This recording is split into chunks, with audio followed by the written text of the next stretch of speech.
नमस्कार, welcome to GK Prince Academy. तो आज हम लोग इस वीडियो में डिस्कस करेंगे ग्रामीण विकास के 25 क्वेश्चन का, जो कि हम लोग डिस्कस कर रहे थे रुक्मिणी प्रकाशन बुक के टेट सीरीज का। ठीक है, और उसमें 24 टेट सीरीज हो चुके हैं। आज का ये वीडियो जो है 25 टेट सीरीज होगा। टेट सीरीज नंबर 25 है, जिसमें 25 क्वेश्चन है ग्रामीण विकास से संबंधित। तो उसको हम डिस्कस करेंगे, देखेंगे, और उससे संबंधित जितने भी पॉइंट है वो भी डिस्कस किया जाएगा। ठीक है, तो वीडियो बहुत ही इंपॉर्टेंट है आपके एग्जाम्स के लिए। और अगर वीडियो पसंद आए तो लाइक करिएगा, चैनल को सब्सक्राइब कर लीजिए, साथ में अपने दोस्तों में ज़्यादा से ज़्यादा शेयर करिए। चलिए स्टार्ट करते हैं, ज़्यादा देर न करते हुए वीडियो को। तो पहला क्वेश्चन है कि निम्न में से कौन सा कथन सत्य है ये बताना है, कौन सा कथन सही है ये बताना है। पहला है प्रदेश में सर्वाधिक नहरें रायबरेली जिले में स्थित है। दूसरा है प्रदेश में सबसे कम नहरें ज्योतिबा फुले नगर जिले में स्थित है। उत्तर प्रदेश में निःशुल्क बोरिंग योजना 1985 में आरंभ किया गया। इसमें से बताना है कि कौन सा सही है, यानी कि पहला सही है, दूसरा सही है, फिर तीसरा सही है। ठीक है, तो अगर हम इसके आंसर की बात करेंगे तो आंसर इसका डी पार्ट सही हो जाएगा। इसमें तीनों पार्ट सही हैं। ठीक है, सर्वाधिक नहरें रायबरेली जिले में है, सबसे कम नहरें जो है ज्योतिबा फुले नगर जिले में है, और निःशुल्क बोरिंग योजना जो है 1985 में स्टार्ट किया गया था। ठीक है, तो आंसर इसका जो है डी पार्ट सही हो जाएगा। अब अगला क्वेश्चन देखते हैं। भारत में स्थानीय स्वशासन के जनक किसे माना जाता है? ठीक है, स्थानीय स्वशासन के जनक, ये क्वेश्चन बेसिकली हिस्ट्री का है, इसमें पूछ लिया गया, तो देख लेते हैं। भारत में स्थानीय स्वशासन का जनक जो है लॉर्ड रिपन को माना जाता है। ठीक है, आंसर इसका ए पार्ट सही हो जाएगा, लॉर्ड रिपन। ठीक है, और लॉर्ड रिपन की बात करें तो स्वतंत्र भारत में जो है, अगर हम बात करें पंचायती राज की शुरुआत कब हुआ, तो स्वतंत्र भारत में 2 अक्टूबर 1959 को जो है प्रधानमंत्री जो थे जवाहरलाल नेहरू जी, तो उन्होंने नागौर जिला राजस्थान से पंचायती राज की शुरुआत किया था। और त्रिस्तरीय पंचायती राज जो है ये सिफारिश किसने किया था, तो बलवंत राय मेहता समिति ने किया था। ठीक है, और द्विस्तरीय की बात करें तो उन्होंने किसने सिफारिश किया था, तो वो अशोक मेहता की समिति थी, उन्होंने जो है 2 स्तरीय पंचायती राज की सिफारिश की थी। ठीक है, 73वां संविधान संशोधन जो हुआ था वो पंचायती राज से संबंधित है, और कब हुआ था, 1992 में। 73वां संविधान संशोधन यानी कि 73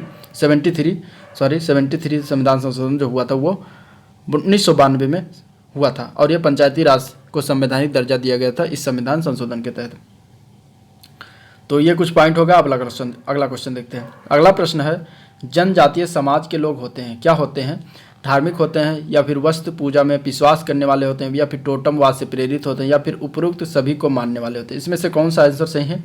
तो अगर हम इसके आंसर की बात करेंगे तो आंसर इसका डी पार्ट सही हो जाएगा। उपरोक्त सभी को मानने वाले जो होते हैं जनजातीय समाज के होते हैं, वह धार्मिक भी होते हैं, वस्तु पूजा में विश्वास करते हैं, और टोटमवाद से भी प्रेरित होते हैं। ठीक है, भारतीय जनजाति को 3 श्रेणियों में बांटा जा सकता है। प्रथम श्रेणी में बात करेंगे तो मंगोलीय मूल के जो है नागा आते हैं, नागा, कुकी, गारो, असमी, ये सारे जो हैं मंगोलीय प्रथम श्रेणी में आते हैं। ठीक है, और एक आते हैं भोटिया, सब ये प्रथम श्रेणी के जनजाति में आते हैं। द्वितीय श्रेणी में बात करेंगे तो ऑस्ट्रेलियन मूल के आते हैं, जिसमें मुंडा हो गए। ठीक है, बिरसा मुंडा का नाम सुनेगा, मुंडा, संथाल, कोरवा, ये सारे जो है द्वितीय श्रेणी में आते हैं। ठीक है, तृतीय श्रेणी की बात करेंगे तो विशुद्ध आर्य मूल के निचले हिमालय क्षेत्र के खस तथा हिंद आर्य रक्त की प्रधानता लिए जो है, लेकिन मिश्रित प्रकार के भील। ठीक है, खस और भील जनजाति जो हो तृतीय श्रेणी में आते हैं। तो 3 प्रकार की जनजातियां हैं जो विभक्त किया गया 3 श्रेणियों में, तो ये आपको याद रखना है। अब अगला क्वेश्चन देखते हैं। ठीक है, नेक्स्ट क्वेश्चन है, भारत में सामाजिक सर्वेक्षण से संबंधित कौन सी संस्था है ये बताना है। पहला ऑप्शन है national council of applied economic research, दूसरा ऑप्शन है नेशनल सैंपल सर्वे, तीसरा ऑप्शन है इंडियन स्टैटिक इंस्टीट्यूट। ठीक है, या फिर डी ऑप्शन है उपयुक्त सभी।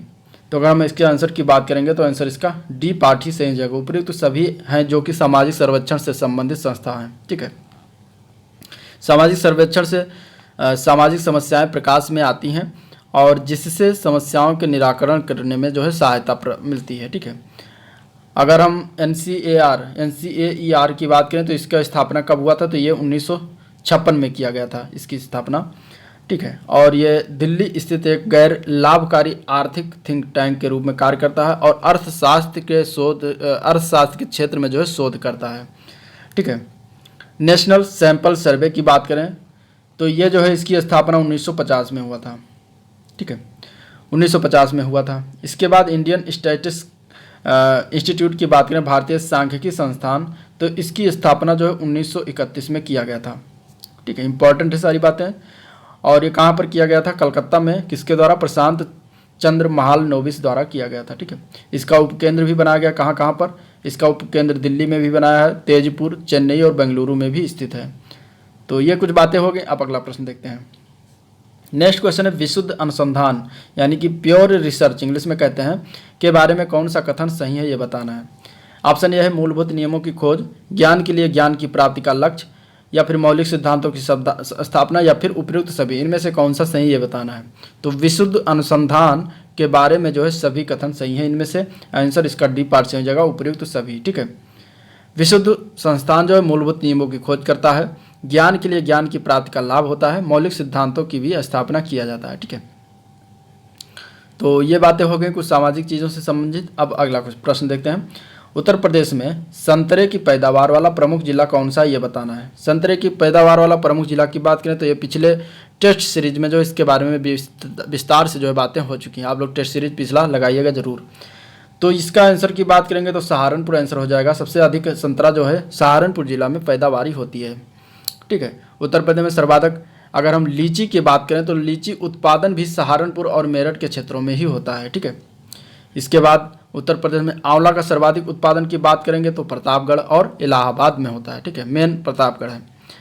उत्तर प्रदेश में सर्वाधिक अमरूद उत्पादन की बात करेंगे तो शाहजहांपुर और फर्रुखाबाद जिलों में होता है।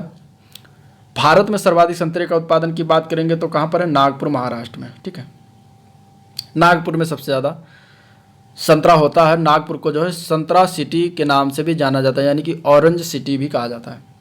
अगला क्वेश्चन देखते हैं। उत्तर प्रदेश में भूमि सुधार अधिनियम कब स्थापना किया गया? भूमि सुधार निगम की स्थापना जो है उत्तर प्रदेश में 1978 में किया गया था। आंसर इसका डी पार्ट से हो जाएगा। ठीक है, स्वतंत्रता के बाद जेसी कुमारप्पन की अध्यक्षता में भूमि सुधार समिति बनाया गया है। और स्वतंत्रता भारत में भूमि सुधारों के 4 घटक थे।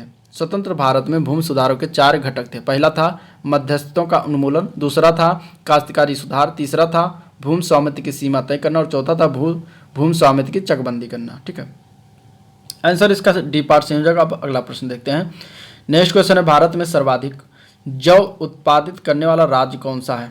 ठीक है, जौ उत्पादित करने वाला राज्य की बात करेंगे तो आंसर इसमें उत्तर प्रदेश हो जाएगा। उत्तर प्रदेश में सबसे ज़्यादा जौ का उत्पादन होता है। जौ एक शीतोष्ण जलवायु की फसल होती है जिसको रबी फसल की कहा जाता है। तो गेहूँ, जौ, चना, मटर ये सारे रबी फसल में आते हैं। ठीक है, 2011 के आंकड़ा के अनुसार जो रूस, यूक्रेन, फ्रांस, जर्मनी प्रमुख जौ उत्पादक देश हैं। सर्वाधिक जौ का निर्यात जो है यूक्रेन देश द्वारा किया जाता है, जहां पर इस समय युद्ध छिड़ा हुआ है। रूस ने आक्रमण किया हुआ यूक्रेन पर। ठीक है, उत्तर प्रदेश आलू, गेहूं, गन्ना और के उत्पादन में भारत में जो है प्रथम स्थान रखता है। ये भी जानना जरूरी है कि उत्तर प्रदेश जो है किस किस फसल के उत्पादन में प्रथम स्थान रखता है। तो आलू, गेहूँ, गन्ना ये तीनों आपको याद रखना है। इलायची का सबसे बड़ा उत्पादक राज्य जो है वो सिक्किम है। ठीक है, छोटी इलायची का सबसे बड़ा उत्पादक राज्य जो है केरल है। बड़ी इलायची का सबसे बड़ा उत्पादक राज्य सिक्किम है। छोटी इलायची का सबसे बड़ा उत्पादक राज्य जो है वो केरल है। ये दोनों बातें आपको याद रखना है। ठीक है, नेक्स्ट क्वेश्चन देखते हैं। अगला प्रश्न है ग्रामीण परिवार में परिवर्तन का मुख्य कारण निम्नलिखित में से कौन सा है? औद्योगिकरण, नगरीकरण का प्रभाव, व्यक्तिवादी प्रवृत्ति में वृद्धि, या फिर ये सभी। तो अगर हम बात करें ग्रामीण परिवार में परिवर्तन का मुख्य कारण है ये सभी। ठीक है, आंसर इसका डी पार्ट से हो जाएगा। उसमें औद्योगिकरण भी प्रभाव आता है, नगरीकरण का भी प्रभाव है, व्यक्तिवादी प्रवृत्ति में वृद्धि का भी एक कारण बनता है। ठीक है, विश्व में तेजी से जो है नगरीकरण की प्रवृत्ति बढ़ रही है और आधुनिकीकरण की ओर जो है बढ़ती प्रवृत्ति भी नगरीकरण का एक मुख्य कारण है। नगर में आधारभूत सुविधाओं का अधिक विकास होना भी नगरीकरण का एक कारक है। ठीक है, 2011 की जनगणना के अनुसार गोवा में 62% से अधिक आबादी नगर में रहते हैं। सिंगापुर जो है वो पूर्णतः नगरीकृत देश है। ठीक है, ये कुछ पॉइंट हो गया। अब अगला प्रश्न देखते हैं। अगला प्रश्न है थर्स्टन एवं लिंकर्ट ने किसके मापन हेतु पैमानों का निर्माण किया था? ठीक है, ये बताना है। ऑप्शन में है बुद्धि लब्धि, मनोवृत्ति, व्यक्तित्व मापन या फिर अभिक्षमता। ठीक है, इसके अगर हम आंसर की बात करेंगे तो आंसर इसका हो जाएगा बी पार्ट। मनोवृत्ति मापने के लिए जो है पैमाना का निर्माण किया गया था थर्स्टन और लिंकर्ट द्वारा। ठीक है, लुइस लियोन थर्स्टन इनका पूरा नाम था। एक अमेरिकी मनोवैज्ञानिक थे। इन्होंने साइकोनेट्रिक्स विज्ञान के विकास में जो है महत्वपूर्ण योगदान दिया था। ठीक है। और मनोवृत्ति जो है किसी व्यक्ति की मानसिक तस्वीर या प्रतिछाया होती है जिसके आधार पर वह व्यक्ति समूह, वस्तुस्थिति या फिर किसी घटना के प्रति अनुकूल या प्रतिकूल दृष्टिकोण अथवा विचार को जो है प्रकट करता है। मनोवृत्ति का प्रभाव जो व्यक्ति के प्रभाव पर पड़ता है। मनोवृत्ति के 3 प्रमुख कारक घटक हैं। पहला है संज्ञानात्मक घटक, दूसरा है भावात्मक संघटक, तीसरा है व्यवहारात्मक घटक। तो आंसर इसका बी पार्ट से है। अगला क्वेश्चन देखते हैं। नेक्स्ट प्रश्न है, उत्तर प्रदेश में एस्बेस्टस कहाँ पाया जाता है? ठीक है, एक प्रकार का अयस्क है। एस्बेस्टस की बात करेंगे तो यह मिर्ज़ापुर में पाया जाता है। आंसर इसका जो है सी पार्ट से हो जाएगा। उत्तर प्रदेश में मिर्ज़ापुर में एस्बेस्टस पाया जाता है। ठीक है। अब कुछ सूची है जिसको पदार्थ हैं जिसको हम जान लेते हैं कि कहाँ कहाँ मुख्यतः रूप से पाए जाते हैं उत्तर प्रदेश के जिलों में। हीरा की बात करेंगे तो हीरा जो है बांदापुर मिर्ज़ापुर में पाया जाता है। सॉरी, बांदा और मिर्ज़ापुर में हीरा पदार्थ मिलता है। ठीक है। सोना की बात करें तो शारदा, रामगंगा, सोनभद्र और ललितपुर जिले में है। यूरेनियम सिर्फ ललितपुर जिले में पाया जाता है। चूना पत्थर जो है मिर्ज़ापुर और सोनभद्र जिलों में। बाक्साइट का उत्पादन जो है बांदा, वाराणसी, ललितपुर। और इसके बाद डोलोमाइट का उत्पादन सोनभद्र, बांदा। इसके बाद जो है ग्रेनाइट जो है बांदा, हमीरपुर, ललितपुर, महोबा। ये और कांच बालू की बात करेंगे तो सबसे ज़्यादा इलाहाबाद में। इसके बाद बरगढ़, अलीगढ़, चित्रकूट आदि जिलों में जो है पाया जाता है। ठीक है। तो ये कुछ बातें होगी। अब नेक्स्ट क्वेश्चन देखते हैं। सूची दिया गया है, सूची को मिलान करना है। सूची 1 में कनक भवन, कामतगिरी, कालिंजर दुर्ग और देवा शरीफ। दूसरे सूची में है जिले का नाम, यानी कि स्थान का नाम है कि ये कौन कौन, ये जो इधर दिया गया सूची फर्स्ट में उससे संबंधित जिले दिए गए हैं, बताना है कि कौन से जो है स्थान किस जिले में है। ठीक है। कनक भवन की बात करेंगे तो कनक भवन ये अयोध्या में है। ठीक है। श्री रामनगरी अयोध्या में है जो कनक भवन। कामतगिरी जो है ये चित्रकूट में है। ठीक है। और कालिंजर दुर्ग जो है ये बांदा में है। इसके बाद देवा शरीफ जो है बाराबंकी में है। तो आंसर इसका जो है इस तरीके से बी पार्ट सही हो जाएगा। ठीक है।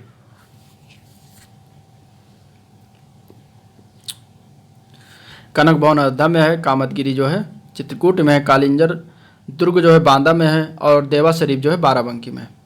अगला क्वेश्चन देखते हैं। नेक्स्ट क्वेश्चन है, उत्तर प्रदेश की सबसे लंबी नहर कौन सी है? सबसे लंबी नहर की बात करेंगे उत्तर प्रदेश की तो शारदा नहर है। आंसर इसका जो है डी पार्ट से हो जाएगा, शारदा नहर। ठीक है। शारदा नहर उत्तर प्रदेश की सबसे लंबी नहर है। यह नहर उत्तर प्रदेश और नेपाल सीमा के समीप जो है शारदा नदी के किनारे बनबसा नामक स्थान से निकलती है। इसका निर्माण कार्य 1920 से लेकर 1928 के बीच में हुआ था इसका निर्माण कार्य। ठीक है। इस नहर से जो है पीलीभीत, बरेली, शाहजहांपुर, लखनपुर, हरदोई, सीतापुर, बाराबंकी, लखनऊ, उन्नाव, रायबरेली, सुल्तानपुर, प्रतापगढ़, इलाहाबाद, जौनपुर आदि जिलों में जो लगभग 8 लाख हेक्टेयर की भूमि से अधिक सिंचाई किए जाते हैं। इस नहर पर जो खटीमा शक्ति केंद्र भी स्थित है। खटीमा शक्ति केंद्र, ये भी आपको याद रखना है। खटीमा शक्ति केंद्र शारदा नहर पर ही स्थित है। ठीक है। और इस नहर की मुख्य शाखाएं खारी हैं, शारदा देवी हैं, बीसलपुर है, निगोही है, सीतापुर, लखनऊ और हरदोई क्षेत्रों में मुख्य शाखाएं इसकी भी हैं। तो ये कुछ बातें होंगी। अब अगला क्वेश्चन देखते हैं। अगला प्रश्न है, उत्तर प्रदेश के आगरा जिले में रुई यानी कि कपास की स्वदेशी किस्म की बुआई का उपयुक्त समय निम्नलिखित में से कौन सा है? तो अगर हम इसके आंसर की बात करेंगे तो अप्रैल का पहला पखवाड़ा जो आता है वो आगरा जिले में कपास की जो बुआई का उपयुक्त समय माना जाता है। अप्रैल का पहला पखवाड़ा। ठीक है। कपास की खेती के प्रदेश की बात करें तो गंगा यमुना दोआब क्षेत्र में, बुंदेलखंड और रुहेलखंड क्षेत्रों में किया जाता है। प्रमुख क्षेत्र की बात करेंगे तो आगरा है, मथुरा है, ठीक है, अलीगढ़ है और हाथरस है। मथुरा है, अलीगढ़ और हाथरस, ये सारे क्षेत्रों में जो है कपास की मुख्यतः खेती किया जाता है। ठीक है। इसके बाद अगर हम बात करें, कपास एक नकदी फसल है और विश्व में कपास की 2 किस्में पाई जाती है। एक है देसी कपास और दूसरा है अमेरिकन कपास। ठीक है। कपास को सफ़ेद सोना भी कहते हैं। ठीक है। सफ़ेद सोना किसको कहते हैं? कपास को। ठीक है। क्योंकि रुई जो है देखा होगा आपने सफ़ेद होता है ज़्यादातर। और भारत में सबसे ज़्यादा कपास का उत्पादन कहाँ पर होता है? तो वो गुजरात राज्य में होता है। राज्यों की बात करेंगे तो गुजरात राज्य आएगा पहले स्थान पर। ठीक है। विश्व में कपास उत्पादन में अग्रणी देश की बात करेंगे तो पहले स्थान पर भारत का नंबर आता है, दूसरे पर जो है चीन का नंबर आता है। ठीक है। तीसरे पर अमेरिका है, USA। तो इस तरीके से इसके कुछ पॉइंट हो गए। अगला प्रश्न देखते हैं। नेक्स्ट क्वेश्चन है, निम्नलिखित में से कौन सा स्थान धातु की कला, रंगीन तामचीनी, जटिल नक्काशी के लिए प्रसिद्ध है? तो वो स्थान है उत्तर प्रदेश का मुरादाबाद। ठीक है। मुरादाबाद में रंगीन तामचीनी, जटिल नक्काशी के लिए प्रसिद्ध है मुरादाबाद। और यहाँ पे जटिल नक्काशी, जटिल तामचीनी, जटिल नक्काशी, ठीक है। उत्तर प्रदेश का मुरादाबाद जो है पीतल उद्योग, क्राफ्ट आदि के लिए भी प्रसिद्ध है। लखनऊ जो किसके लिए प्रसिद्ध है? चिकनकारी के लिए प्रसिद्ध है, ठीक है। वाराणसी जो है हथकरघा उद्योग के लिए प्रसिद्ध है, और खुर्जा जो है चीनी मिट्टी बर्तनों के लिए प्रसिद्ध है। अगला क्वेश्चन देखते हैं। अगला प्रश्न है, भोजन के समय खाद्य पदार्थों को सजाने की औपचारिक परंपरा का निम्नलिखित में से कौन सा है, ये बताना है, ठीक है। जब भोजन को खाद्य पदार्थों को सजाया जाता है तो उसकी औपचारिक परंपरा को क्या कहा जाता है? तो उसको कहा जाता है दस्तरखान, ठीक है। दस्तरखान आंसर इसका सी पार्ट से हो जाएगा। दस्तरखान वो चादर होता है जिस पर खाना रखा जाता है। इसमें लगभग 10 लोग एक साथ बैठकर खाते हैं। जरदोजी कपड़े पर कढ़ाई की कला होती है, ठीक है। जरदोजी क्या होता है? कपड़े पर कढ़ाई की कला होती है, ठीक है। चिकनकारी जो है लखनवी शैली है जिसमें कपड़े पर कढ़ाई की जाती है, ठीक है। अगला प्रश्न देखते हैं। निम्नलिखित में से किस अवसर पर सोहर लोकगीत का गायन किया जाता है? बच्चे के जन्म पर, नामकरण पर, मुंडन पर, या फिर विवाह पर? तो सोहर लोकगीत का कार्यक्रम जो होता है, गायन होता है, यह बच्चे के जन्म पर होता है, ठीक है। तो आंसर इसका जो है ए पार्ट से हो जाएगा, जन्म के, बच्चे के जन्म पर। सोहर लोकगीतों में जो है संतान के जन्म, उससे संबंधित कहानी एवं उत्सवों के सुंदर वर्णन मिलते हैं। रामनवमी एवं कृष्ण जन्माष्टमी के अवसर पर भी भजन के साथ सोहर गाने की परंपरा है, ठीक है। और इसी प्रकार कजरी जो है महिलाओं के द्वारा गाया जाना लोकगीत है जो कि मुख्यतः सावन के महीने में गाया जाता है, और यह लोकगीत उत्तर प्रदेश में सर्वाधिक प्रचलित है, ठीक है। नेक्स्ट प्रश्न देखते हैं। तो आलू के उत्पादन में भारत में उत्तर प्रदेश का कौन सा स्थान है? तो अभी मैंने बताया आलू, गन्ना और गेहूं में उत्पादन जो है प्रथम स्थान रखता है। तो इस तरीके से आंसर इसका उत्तर प्रदेश हो जाए पहला, ठीक है। आलू के उत्पादन में पहला स्थान है उत्तर प्रदेश का, और गन्ने के उत्पादन में भी पहला स्थान है उत्तर प्रदेश का, ठीक है। और भारत में केंद्रीय आलू अनुसंधान केंद्र जो है वो कहाँ पर है? हिमाचल प्रदेश की राजधानी शिमला में स्थापित किया गया है, ठीक है।